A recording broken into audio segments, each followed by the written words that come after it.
La transición democrática, desde 1982 hasta el 2000.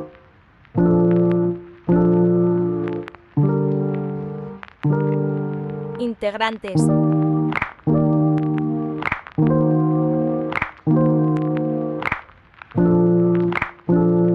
Durante la transición democrática, México tuvo 4 presidentes, pero solo hablaremos de los que tuvieron el mando hasta el año 2000. Miguel de la Madrid.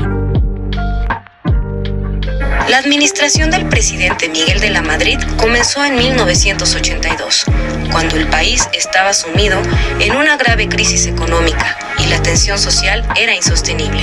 El modelo estatista había dejado un saldo negativo en México. 46% de la población, en su mayoría de zonas rurales, no contaba con los requerimientos mínimos de bienestar en cuanto a alimentación, empleo, educación y salud.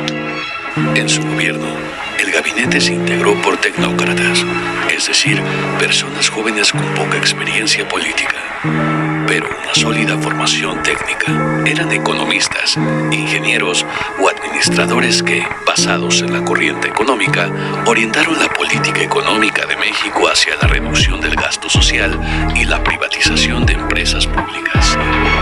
De la Madrid impulsó el llamado modelo neoliberal, consistente en las siguientes medidas: reducción del gasto público e incremento de los precios de bienes y servicios, estimulación a la inversión privada y modernización de la infraestructura, venta de empresas paraestatales o de propiedad del gobierno, ingreso al Acuerdo General sobre Aranceles y Comercio, GATT. Estas medidas resultaron insuficientes para corregir los desequilibrios económicos ante el incremento de la deuda externa, de la inflación descontrolada y la devaluación del peso frente al dólar. Acciones políticas.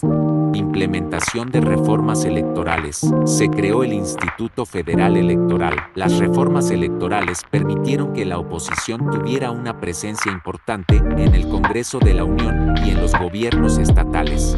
Se llevaron a cabo reformas al sistema judicial y se creó la Comisión Nacional de Derechos Humanos. Carlos Salinas de Gortari. En el siguiente sexenio del presidente Carlos Salinas de Gortari, inicia su administración con el gran obstáculo para el desarrollo económico del país, que seguía siendo la carga excesiva de la deuda externa. En acuerdo con el Fondo Monetario Internacional, FMI, el Banco Mundial y los bancos comerciales, se logró un convenio para reducir el monto de la deuda. En la década de 1990, parecía que por fin se superaba la época de mayor crisis. La incorporación de México en el Tratado de Libre Comercio se convirtió en el proyecto más ambicioso del sexenio salinista. El objetivo principal fue incorporar los productos mexicanos en los nuevos bloques comerciales y establecer una nueva relación con Estados Unidos. Acciones económicas y sociales.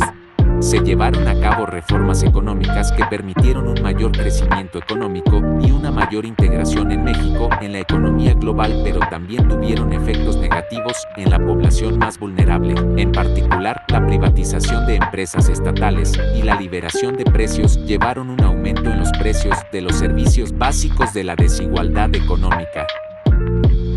Ernesto Zedillo Ponce de León.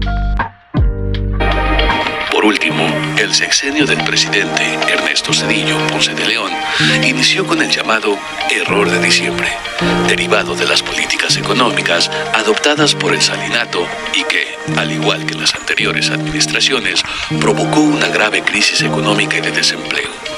La política neoliberal continuó aplicándose. Se incrementó la tasa del IVA de 10 a 15%. Aumentó el precio del gas, la gasolina y los alimentos. Ventajas y desventajas. Entre las ventajas se encuentra la apertura democrática que permitió una mayor participación de la sociedad civil y de los partidos políticos de oposición en la vida política del país. Además, se llevaron a cabo reformas importantes en materia de derechos humanos y de independencia judicial. Entre las desventajas se encuentra la implementación de políticas económicas neoliberales.